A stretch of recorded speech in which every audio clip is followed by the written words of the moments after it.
y hacía una serie de cosas, y ahora ni se cae la hoja y el tren se le acabó el combustible. ¿Qué algo pasó? ¿Ah?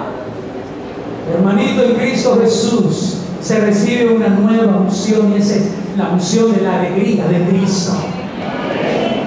No debemos perder la identidad.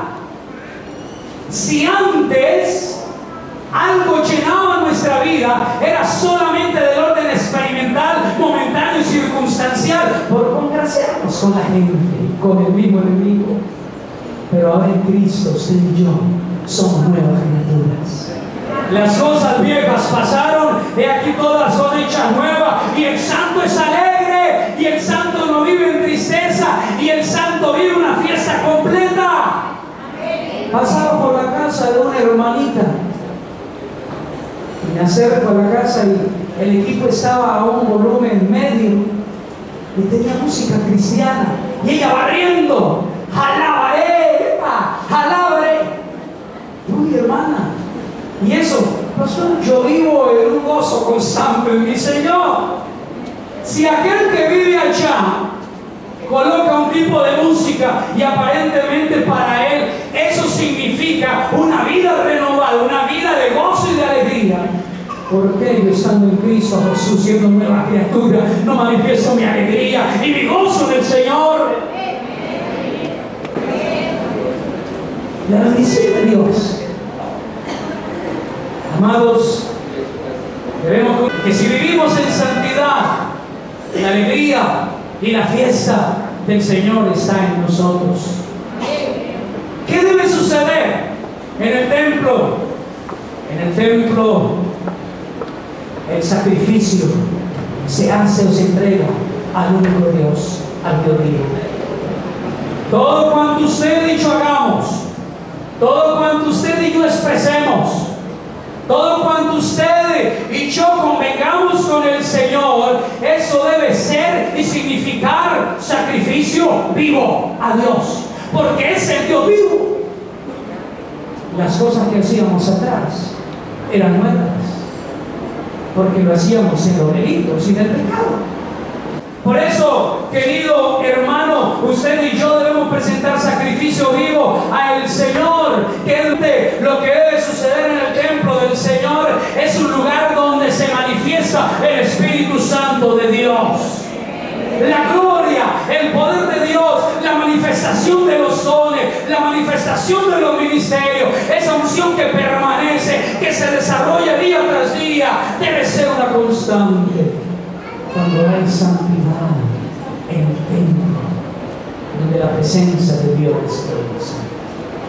En tercer lugar, ¿para quién son reservadas las bendiciones? Las bendiciones son reservadas para los que vivimos en santidad.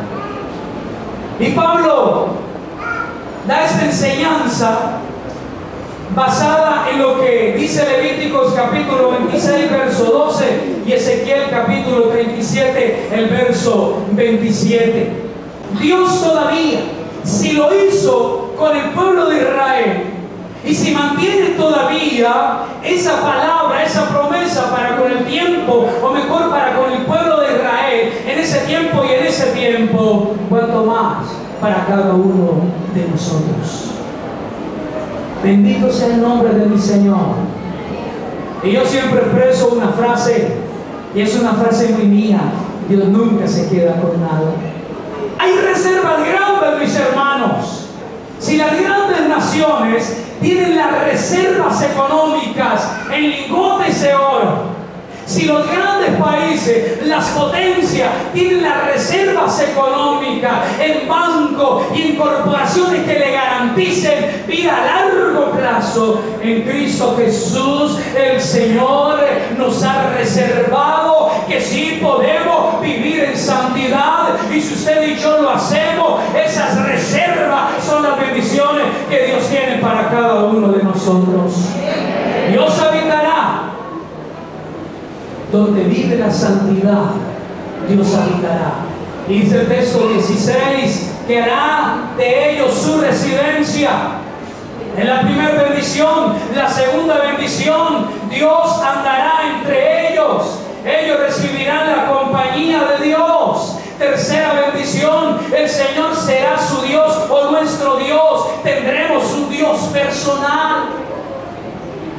un Dios que maneja lo individual, un Dios que participa con la colectividad, un Dios que está muy interesado en que cada uno de nosotros dependamos constantemente de Él, nos hagamos a esa armonía, nos hagamos a esa fidelidad a Él. El Señor será nuestro Dios, iglesia.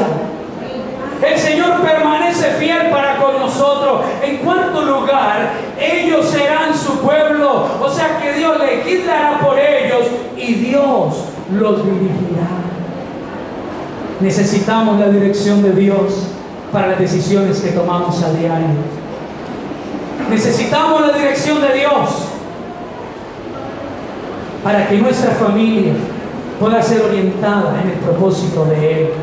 En quinto lugar, si salen, dice el Señor, y se apartan de las prácticas pecaminosas del común de la gente, puede venir a Dios.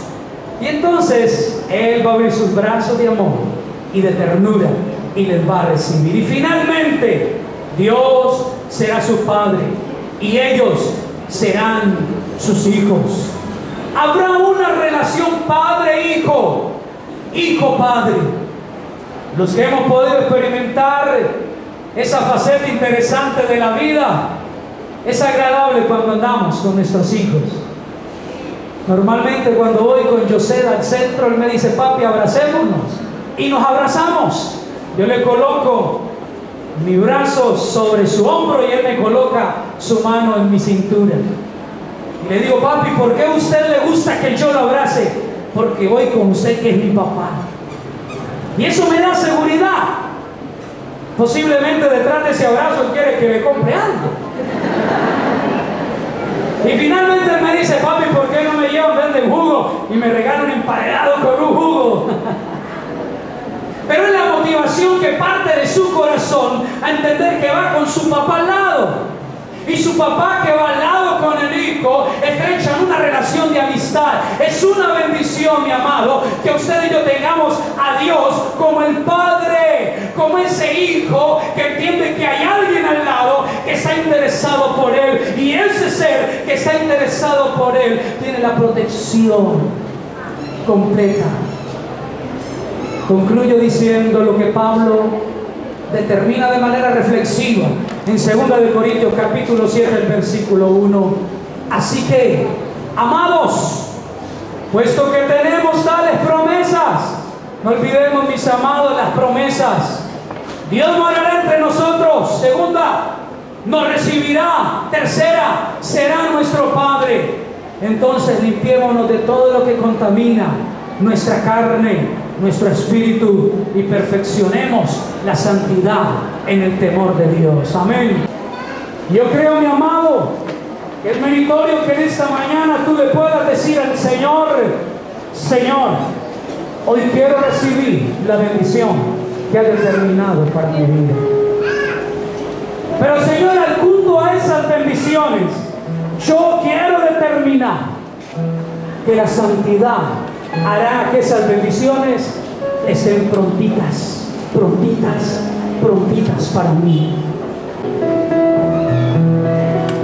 Hoy tu palabra nos dice, amados, tenemos promesas de parte de Dios. Iglesia, tenemos promesas de parte de Dios.